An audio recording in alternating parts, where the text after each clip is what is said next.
Ladies and gentlemen, welcome. How are we doing? Slingers, we are live. If you're on Facebook, if you're watching on YouTube, or at a later date, you are not live. We are a couple of days late. Normally we are rolling on a Wednesday, but we are not rolling on a Wednesday because I thought this is better time with the match play at the semis now. It's the best time to have a look back at what's going on and have a bit of an update on my predictions and where the tournament's going from here. But we are starting off with last episode. We spoke about the Australian satellite tour, is what they call it. It's basically just our order of merit. Finals were on. Raymond Smith won that on the Saturday, so fantastic effort by Raymond Smith. That's back-to-back satellite tour tournaments for him, 2 years in a row, and that means he is going to the Worlds for a second year in a row. And we all saw what he did last time he was there. So imagine what he can do with 6 months of preparing rather than the 2 months, and with COVID not being such a dramatic issue, hopefully he can do even better, and even better means he's making quarters, semis, and a final. Man, that would just be outstanding, and I think he can do it. He's winning. Winning creates winning, and that's what he's doing at the moment. He wins basically everything he's in. So sensational, and he won that. He beat Joe Comito in the final, and so Joe's had a great year. All up, there is a few things we're going to talk about, their issues, but right now we'll focus on the fact that Raymond has made it through, and that Joe Comito also played fantastic and earned his right to be a runner-up and basically your second best, and put down his marker for that second spot. So the Oceanic Masters is your other way to get there, and he's going to be right in it for that title. As I said, he just keeps on winning and winning and winning, and through all his winning last year at the Worlds as well, there's every chance that he goes over there and even doesn't do that much. He wouldn't have to do that much, and he's going to have enough prize money over a 24-month period, which is how long it lasts. Technically, it's only 12, to potentially earn himself a tour card. So decisions for Raymond coming up if he goes over there. When he goes over there and does well again and gets himself potentially a tour card spot, which is just fantastic and really unheard of, to just rock up as a qualifier, do well at the Worlds as a qualifier, and win yourself a tour card. That's unreal, unheard of. That's how good he has potential to be, and it is a realistic situation that's coming up. I think all he needed to do last year was win one more game, beat Mervyn King, and he could have had a tour card. So, but there is a big gap between what was last year was the last 16 to quarterfinals, as there is this year from round 1 to potentially round 2. So he will need to go a bit deeper than just round 2, but obviously he's more than capable of doing that. So we'll keep an eye on that. I'll even try and have a chat and see if we can get him on again, because that is going to make a crucial difference. Don't underestimate that time factor. He is going to have time to prepare so much better than he did last time. I think this time last year, it wasn't even a scope on the radar of potentially doing that. He was just playing tournaments here and there, he said, and more local stuff and not too much else. But it was only when his son made it that he thought, right, I better do something and have a crack at getting over there myself with you. But yeah, let's get this bad boy a little bit closer so you can hear me a little bit better. If we move that there, you can see my beautiful face. We are rolling with the Brisbane Lions cap tonight, as they are due to play soon, but we'll keep it backwards for now so that it's not in my face, because this hat sits down in my face. Alright, so I was going to give this a bit more time. I said that last week. We'll focus on this a bit because it was a massive weekend for Australian darts. You had the Satellite Tour finals, and you also had the World Series qualifiers for both Wollongong, Townsville, and New Zealand. New Zealand had their own ones, plus there was one spot available for an Aussie to go over as well, and we had that as well. So it was it was Thursday, Friday, Saturday, Sunday, Monday, Tuesday, I think. It was like 4 or 5 days of darts. So it was absolutely huge. So look at some of the things that it's a bit iffy. So there was no Danny Porter, who absolutely dominated South Australia, and really I think he finished the highest ranked player points wise in the whole country, and he wasn't involved. No Justin Miles, and he is basically, in my opinion, up there as the form player in Australia. So Joe Comito, Ray Smith are both playing well. Dave Marlin's really shot up in the last probably 2 months, the last probably 3 months of the last 2 events in New South Wales. He really performed well and had a great weekend and qualified himself for the both, I think, Wollongong and Townsville. I'm pretty sure it was the Australian that made it over there was Mal Cumming to make it over to New Zealand, if I'm not mistaken. We will go through all that at a later date, but it's more just about the qualifiers, and I can deep dive into how they did, because if you had seen anything, I don't think I actually posted. I think I took some photos and then was so outraged that I didn't even post. But we couldn't even watch the matches live. I had to watch, the way I watched live was through Dark Connect score updates. So there's hardly any point in even talking about Ray's magnificent win. Or you can go off the scores that come through. Doesn't give you a hell of a lot. It may have been tense, it may not have been tense. So one of the huge issues was we almost didn't even have... So you had no Miles, no Justin Miles, no Danny Porter, quite a few others. No Ray, almost no Ray Smith. Kai Smith didn't play there. Some of those names, that's outrageous to not have those guys playing in the biggest tournament, because that is the biggest thing and they're the biggest names. As I said, Kai Smith is potentially an Australian number 1 tour card holder, top 16 player in the world in coming years, in maybe five years, if he wants to be. That's where he can go. And he's not playing in our biggest tournament at the moment. Justin Miles is just about the best player in Australia at the moment. He won a tournament to play off against Neil Duff. He was winning in WA consistently, where some real guns are playing darts, and he wasn't there. And as I said, Danny Porter dominated South Australia and was not there. So a few issues there. And even the Ray Smith playing was a bit iffy. The qualification requirements was to have played, especially for the Oceanic Masters, was just to have played half the contests, the events during the year for the DPA, and that's for the Oceanic. For the Satellite Tour, sorry, I'll get this out eventually, you had to have played half the events and finished in the top 16. Now, in my recollection and my research, Ray only played in 4, potentially 5 events. So the first weekend he played in the first one, which was a disaster. He took a day off, and then he played in the 4th event, won that. Won the next 4, didn't compete. Queensland got cancelled.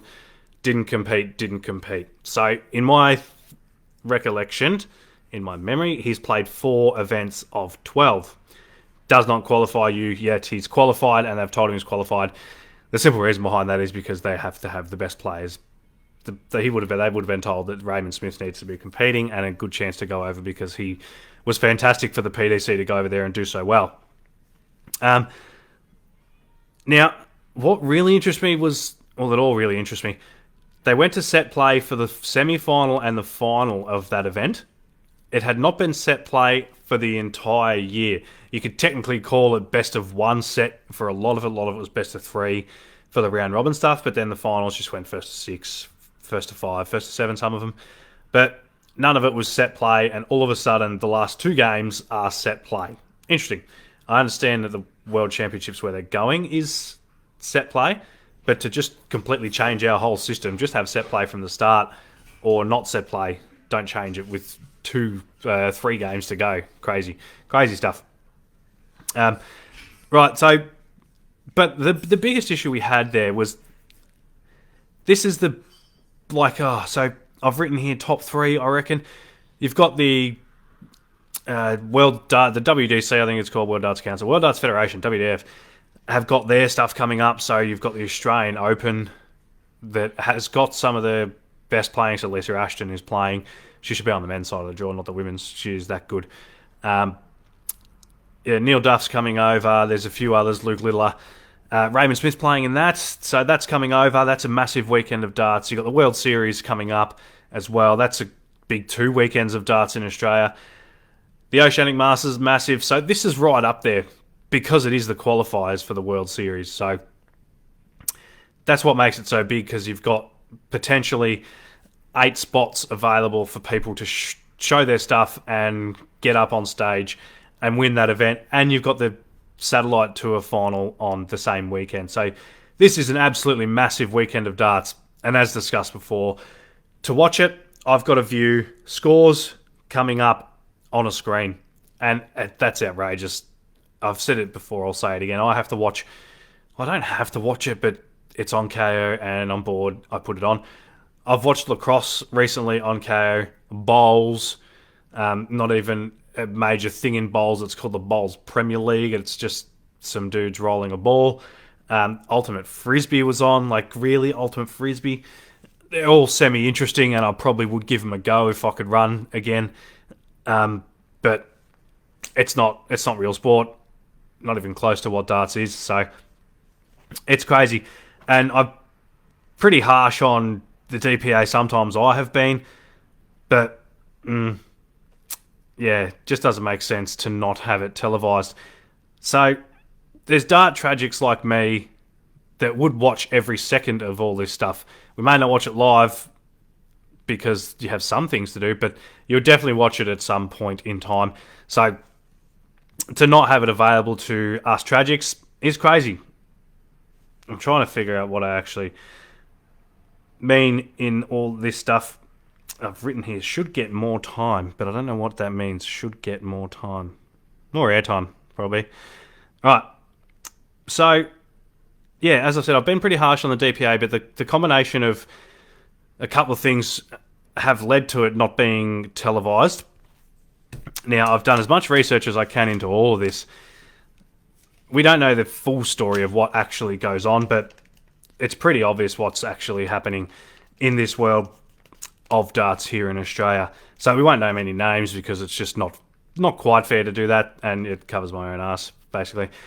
So there's a group that have been streaming all year. They've been streaming all the DPA events, a few other things here and there. And the DPA didn't want to pay to have it streamed, so that there is a problem as well. So the DPA, their role is to get two good players over to the World Championships, and that's what it's been for a little while. And it's now also their responsibility to come up with 4 players to join the Wollongong and Townsville Darts Masters and send 1 player over to New Zealand. So that's their role. That's all they have to do.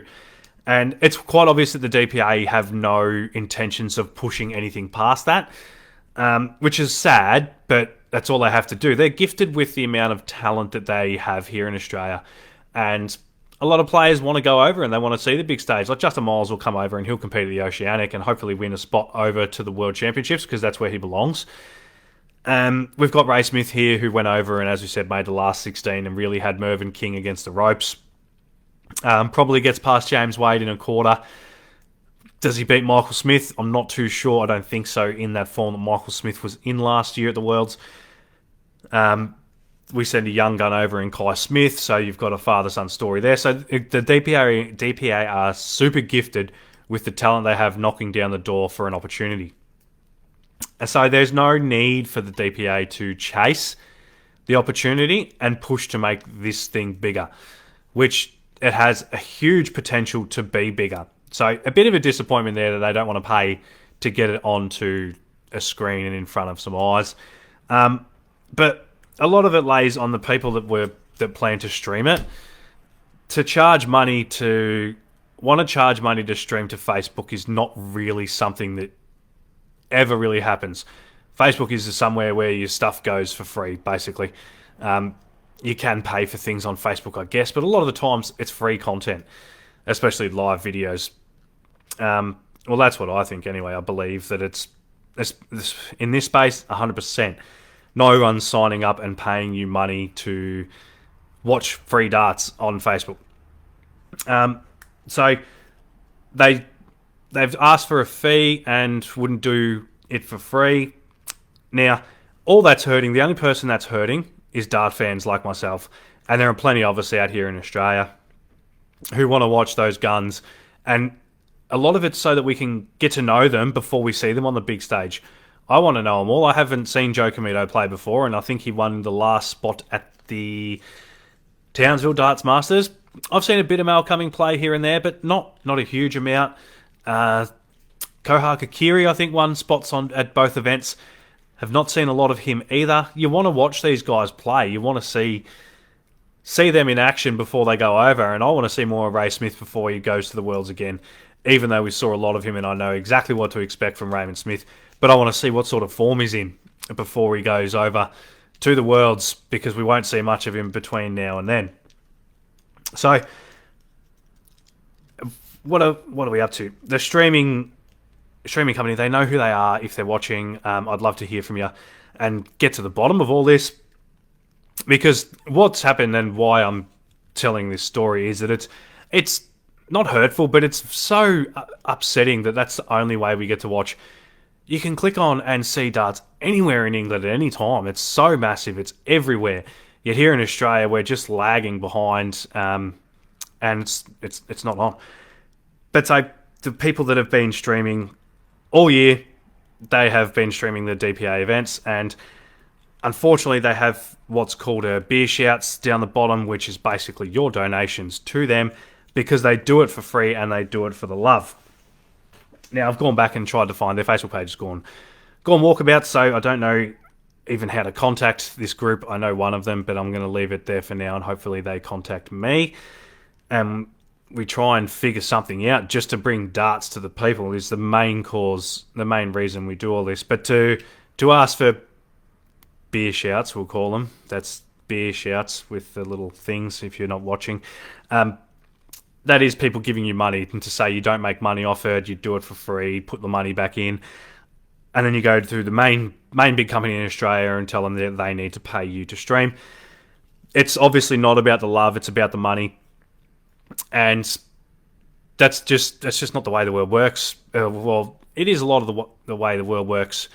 If you're in England running darts or AFL here in Australia and you have great content and you're doing a fantastic job, you can ask for money to do things like that. Darts in Australia is not at a spot where we can just be demanding money and trying to make thousands, millions, hundreds of thousands, 10,000s, whatever you're aiming for, you're not going to do.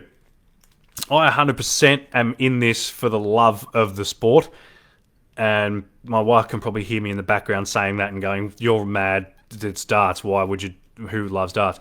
I do, and I love watching it, I love everything about it. I will watch two guys throw 50 dart legs back to back to back to back to back against each other because I love watching darts. It's simple as that. There's so much involved in it, whether it's the counting side of it, the actual action side of it, people's emotions when they're up there. It's just fantastic. So if you want to make money from darts in Australia, you need to invest first. That is a simple process that I've always spoken about with sport, and that's what happens. The AFLW is doing something very similar right now. The AFL have the capacity to do this, to throw money at it. You got to throw money at it first and get the players interested. And then you get people interested in watching, and that's where the media comes into it. So the media cannot start by demanding money that's not there. The money has to go into it first. The media is right down the end of the list of the people that make money. There has to be interest for the players to do well, because the players have to be looked after. That's how you all do sport. The players get well paid, well looked after in all aspects of life and welfare and all that sort of stuff. Because if you look after them, they perform their best. More players become interested, which gives you a better competition. We've done this list over and over again, but we'll go through it one more time. Better competition gets more eyes watching, which means you've got more sponsors coming on board, more people paying to go to events, games, whatever you want to call it. And then after that is where the media comes in and puts their money in, or receives their money. But first they probably have to put some money in too. Channel 7 don't make the money first and then say, okay, $7 billion for the next 4 years to host the rights. They have to give that money first to gain rights. It's simple stuff. So to the people that demand money just to have local darts where there's no money yet, you got to wake up. You got to open your eyes and smell the roses. And it's not about money yet. No darts in Australia here is about money yet. It is about the love of the sport and bringing it to the people. We'll step up here and we'll get something going. I can guarantee that. I'll put my heart on it. That within 12 months, you'll see some action from us here at Arrow Slingers. Right. Gigantic rant over. Match play has been absolutely outstanding. The European Tour has been down in the standards. There's been some quality contests. We've seen Luke Humphries dominate. We've seen Damien Hedder do well recently. Rob Cross playing well. You see one or two amazing averages here and there. Time for a quick guzzle. But the standard has been down a bit, seeing a lot of low averages. Not so good performances. The Premier League with the 8 biggest stars, we went through that quite a lot and saw how many 80, in between 80 and 90 averages we saw. That was down. Not this tournament, not now. It's been absolutely outstanding. Besides, maybe, unfortunately, Damien Hedder against Joe Cullen, I don't think he averaged too low, but he wasn't great. Callan Ridge was pretty awful in his first up match against Dimitri Vandenberg. He averaged just 80.9 or something along those lines. So not fantastic there. But the rest of it has been absolutely outstanding. Christoph Ratajski versus Peter Wright was one of my favourites so far. It was really close, just backwards and forwards at each other the whole way. I think Christoph averaged 101, Peter 103. Peter just got it done. Outstanding. As I said, Damo was pretty disappointing.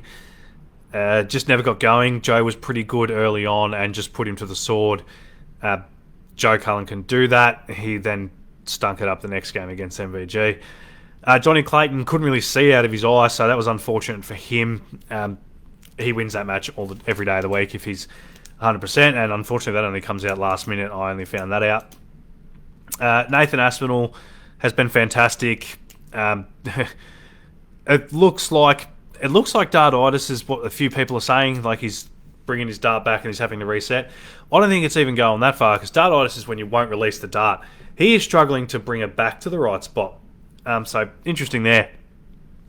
Alright, so that's a little bit of a wrap of what's happened. I'm not going to go into too much detail, but what we are going to do is have a look at the semi-finals. So the first semi-final, Dimitri Vandenberg versus Michael van Gerwen. So Dimitri Vandenberg, as we said, a 10-2 demolition of Callan Ridge, 100 average to 80, so it was always going to happen.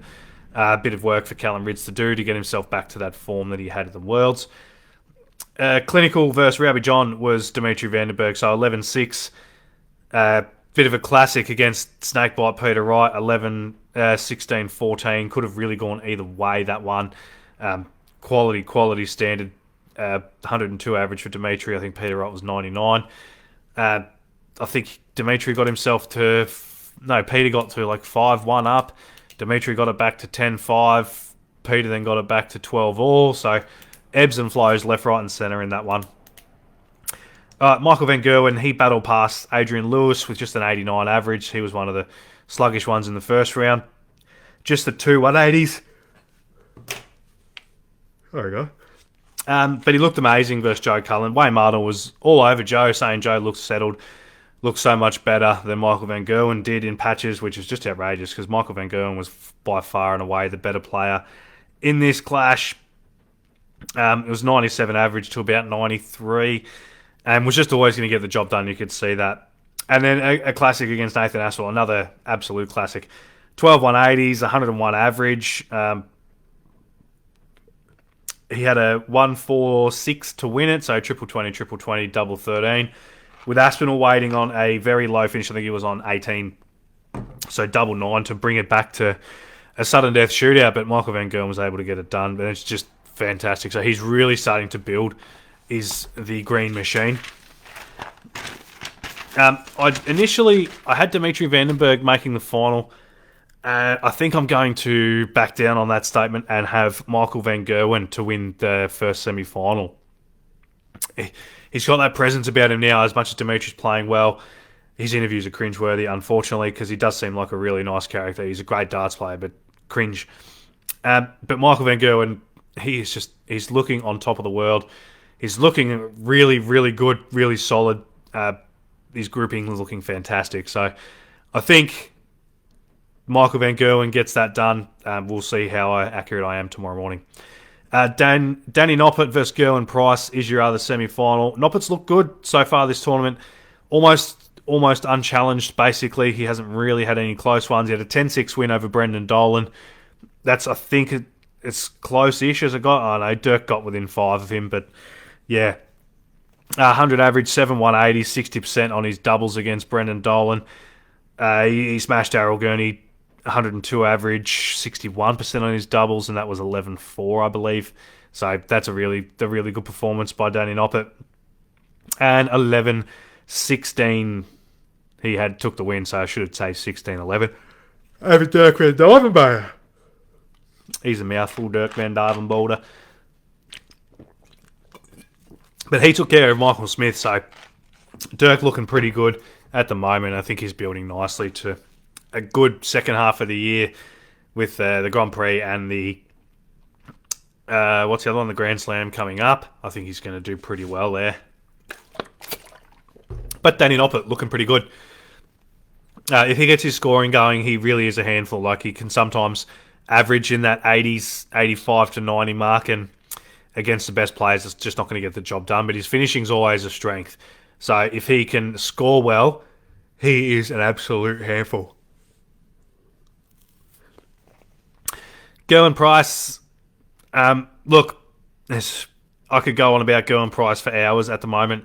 He had a 10-8 win against Martin Schindler, turned it on when he needed to. Schindler was good and put up a fight, but he got it done. 11-8 versus Dave Chisnell.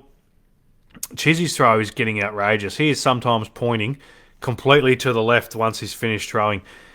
It's insane, but it's going in the triple 20. So some of the finishing against Dave Chisnell by Gerwin Price was ridiculous. He had a 1-6-1, a 1-6-4, a 1-2-4 at crucial times, like the 1-6-1, I believe, was real early on. The 1-6-4 was when it was poised at about 5-4. The 1-2-4 was pretty early-ish for a breaker throw, I think. And they're all on the bullseye, so absolutely sensational. Yawning. 16-14, he beat Jose De Souza. He had a 104 average in this one, so really starting to look amazing is Gerwin Price. The dude's got levels. He's got levels, he's got gears, he can step it up, whatever you want to say. Gerwin Price can do it, especially at the moment, so I'm loving the way he's going about it. Every opponent he's played so far, like your score lines, you look at it, go 10-8, 11-8, 16-14. Oh, geez, they're all close. But he's playing well. His opponents are playing phenomenally well just to try and get anywhere near him. So watch out for Gerwin Price. I'm still on him to win. He's definitely winning this one, and I think he's going on to set up a cracking final with Michael Van Gerwen. That's why we all watch darts. Darts fantastic at the moment with all the talent coming through. Danny Noppert, Dirk Van Dijvenbode. Callum Ridge will get there. Damon Hedder's coming along well. Joe Cullen's starting to step up in all the majors. Dimitri Vandenberg really starting to step up. So there are some gun players coming through to put their mark as being a potential title winner all the time. But never underestimate what it means to have the big dogs playing against each other. The idea of a Gerwin Price, Michael Van Gerwen final gives me butterflies and makes me want to jump up and down with excitement. I want to get the whole family up at 4 a.m. to watch the pre-final and not miss a second of it. They're probably not going to do that. I understand that, but that's what I want to do. I want to jump for joy. So, yep, they're my tips. I still think Gerwin to win the whole thing. As good as if MVG wins it, then he's won the Premier League and the match play this year, and we're no longer saying, is Michael Van Gerwen going to get back to his best? This will be the best of Michael Van Gerwen. To take those 2 titles is absolutely outstanding. So, yeah, let's check back later. So, to wrap it up... Oh, no, my camera's playing up. It's probably going to go flat in a minute. That's what's wrong. We'll wrap it up there. You could hear what was happening. You can hear the passion in my voice when it comes to Australian darts. There's a lot of work that needs to be done. You cannot take it for granted. You've got to work your backside off, and you've got to put in. You can't just wait for it to come to you. So, if you, put in the work, do the work,